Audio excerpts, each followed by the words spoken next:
구독과 좋아요는 큰 힘이 됩니다. 댓글로 여러분의 경험도 나눠주세요. 그 사람은 말을 항상 돌려 말해서 진심을 모르겠어.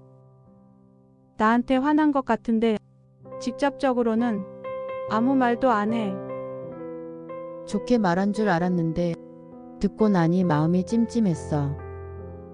여러분, 이런 사람이 주변에 한 명쯤은 있지 않으신가요? 분명 웃으면서 이야기하는데 기분은 나빠집니다. 명확하게 말한 건 없지만 이상하게 상처를 받습니다. 그 사람 말에 무슨 문제가 있는 걸까요? 아니면 내가 예민한 걸까요? 아닙니다. 그건 말을 돌려서 하는 사람이 감정 조작에 당신이 너무 오래 노출되어 있었기 때문일지도 모릅니다. 이처럼 말을 돌려 말하는 사람들은 숨은 패턴들이 있습니다. 그리고 자신의 진심을 직접적으로 전달하지 않습니다. 그 이유는 다양하죠.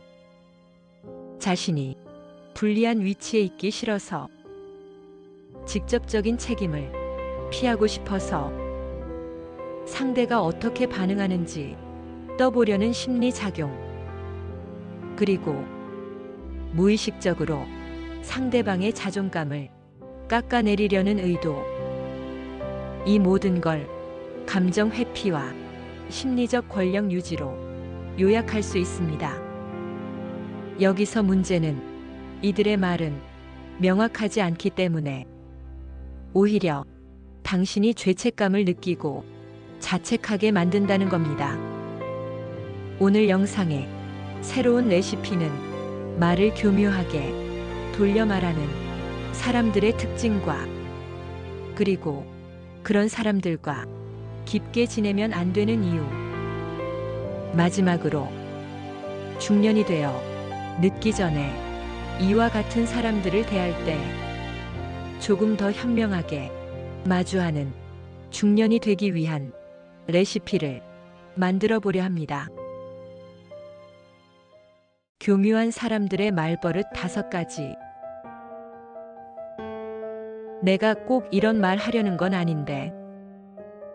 50대의 영희 씨는 오랜만에 친구들과 만나 카페에서 브런치를 먹으며 이야기꽃을 피우고 있었습니다. 여느 때처럼 사는 이야기, 직장 이야기, 자식 이야기로 서로 공감대가 형성되며 이야기가 오갔죠. 그때 영애 씨는 얼마 전 자신이 겪은 부당한 일에 대해 이야기를 했고, 친구들은 하나같이 걱정 어린 진심으로 영애 씨의 말을 경청했습니다. 그런데 그때 이야기를 듣는 친구 중 하나인 민영 씨가 대답했죠. 아니 근데 그때는 영인이가 잘못한 거 아니야? 뭐라 하는 건 아니고 내가 꼭 이런 말 하려는 건 아닌데. 이처럼 운을 띄우는 말은 꺼내놓고 책임은 회피합니다. 이 문장은 항상 누군가를 비판하기 위한 서론일 뿐입니다. 나아가 상대방은 이미 나의 이야기 또는 다른 누군가의 이야기도 경청하는 자세가 되어 있지 않은 사람이란 걸 알 수 있죠. 결국에 스스로 감당이 안 되는 상황이 오면 악의는 없었어. 그러려고 했던 건 아니었는데. 라는 무책임의 결과로 도달합니다. 다 널 생각해서 하는 말이야. 나를 위하는 척하지만 사실 이 말은 지적이 될 수 있습니다. 40대인 현정 씨는 평소와 다름없이 화장을 하고 외출을 하려 집을 나섰습니다. 그리고 얼마 못 가 동네에서 같은 아파트에 거주하고 있는 주민 은정 씨를 마주하게 됩니다. 은정 씨 안녕하세요. 어머, 현정 씨. 어디 가는 길인가 봐요. 아, 네. 볼 일이 있어서요. 그렇구나. 현정 씨, 근데 옷 샀어요? 못 보던 옷인데 예쁘네요. 감사해요. 근데 컬러가 조금 칙칙하긴 하다. 사실 현정 씨보단 나 같은 사람이 어울리긴 하지. 알죠? 현정 씨 생각해서 하는 말이에요. 혹시나 도움 될까봐. 이에 현정 씨는 찝찝한 마음을 안고 돌아섰습니다. 왜냐하면 화를 내기도 뭐한 그런 말 같았기 때문입니다. 이처럼 처음엔 칭찬인 것 같지만 다 널 생각해서 하는 말이야. 라는 말은 나를 위한 척하는 지적과 평가입니다. 우리는 이미 많은 인생을 겪어왔고 스스로 판단할 수 있는 어른이자 중년입니다. 타인의 조언, 충고를 넘어선 일방적인 비판에 자주 노출이 되면 결국엔 스스로를 계속 의심만 하게 될 뿐입니다. 그냥 내 느낌인데. 객관적인 비판처럼 보이지만 감정적 공격일 수 있습니다. 남을 깎아내리고 지적하는 최적의 서두가 될 수 있습니다. 이와 같은 말은 결론에 도달하는 경우에 따라 거봐, 내가 너 그럴 줄 알았어. 또는 그러게 그때 아직 그랬어. 자신의 객관적이고 정확했다라는 어필에 불과합니다. 이런 말은 괜스레 반박도 어렵고 마음을 흔들게 만들기도 합니다. 그럴 수도 있지 뭐. 무책임한 태도 뒤에 무관심과 비꼼이 숨어 있습니다. 흔히 아는 잘 되면 내 덕, 안 되면 남 탓. 뒤에 나올 수 있는 말로 상대의 감정은 존중하지 않고 상황을 흐리는 방식입니다. 나는 상관없어. 네가 정해. 이 또한 굉장히 무책임한 말로 책임은 상대방에게 넘기되 결정에 따른 결과는 꼭 비판합니다. 가장 흔한 감정적 조종 방식 중 하나입니다. 여러분, 이런 사람들은 항상 말의 여지를 남겨둡니다. 직접적인 말들은 항시 피하고 꼭 상대의 반응을 먼저 보려 하고 상대의 감정까지 자신이 조정하려 하죠. 이는 심리학적으로도 소극적 감정 조작이라 불리기도 합니다. 그리고 이로 인해 당신은 점점 내가 이상한 건가 하는 자책에 빠지게 됩니다. 하지만 절대 잊지 마세요. 문제는 당신의 반응이 아니라 그 사람이 회피성 말버릇에 기대어 책임을 피하는 태도에 있다는 것을. 외에도 말을 회피하거나 주로 애매한 대답을 하고 말을 돌려 말하는 말이 모호한 사람도 피하는 것이 좋습니다. 말의 화살은 돌려 쏴도 결국에는 꽂히기 때문입니다. 당신이 모든 해석을 떠안게 될 뿐이죠. 그리고 감정을 드러내지 않는 척하는 사람. 이런 사람은 화가 나 있지만 아니야 괜찮아만 반복합니다.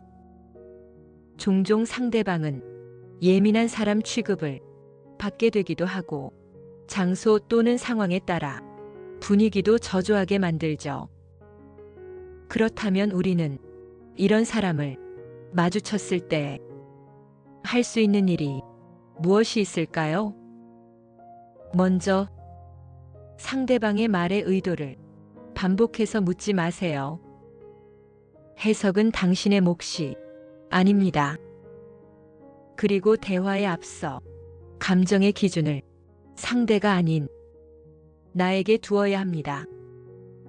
대화할 때 기분이 나빴다면 그건 충분한 이유로 당신이 그런 감정을 느꼈다는 건 이미 그 사람은 상대방을 배려하는 대화를 하지 않는 것입니다. 그리고 상대방에게 좋게 보이고 싶다는 생각을 줄여야 합니다. 관계가 아닌 자신을 우선으로 생각해야 오히려 서로 존중하게 될 수 있습니다.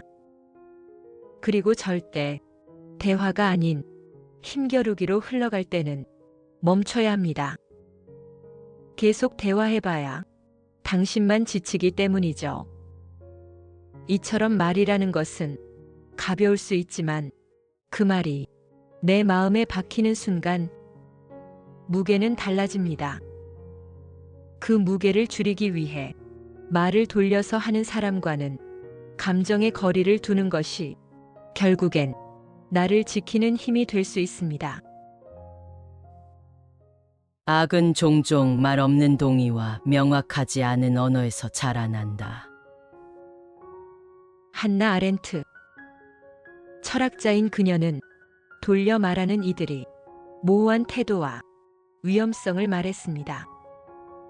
이는 감정을 흐리게 말하는 건 부드러운 척하지만 때로는 침묵보다 더 깊은 상처를 남기기도 하며 그 애매한 말들 속에 당신을 흔드는 작은 악이 숨어 있을 수 있다는 의미를 가지고 있죠. 우리는 때때로 살아가다 보면 상처는 없었지만 마음이 무너지는 말을 듣기도 합니다. 그건 돌려 말하는 사람들이 남긴 흔적이지요.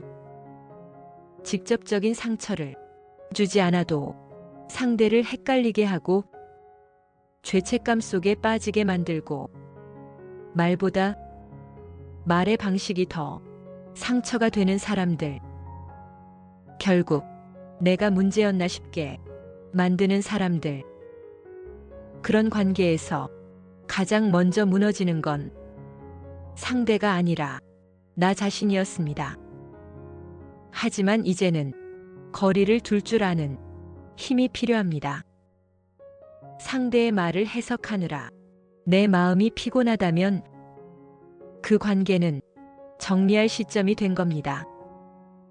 더 이상 당신이 상대의 말 속 의도까지 책임질 필요도 없습니다. 말은 돌려도 마음은 단단하게, 관계는 부드럽지만 경계는 분명하게. 이제는 해석하는 사람이 아닌 자기 감정을 믿는 사람으로 살아가시길 바랍니다. 오늘도 당신의 내면을 지키는 가장 단단한 레시피. 여기 희망 레시피가 당신의 내일을 응원합니다. 고품격 감성 힐링 채널 희망 레시피.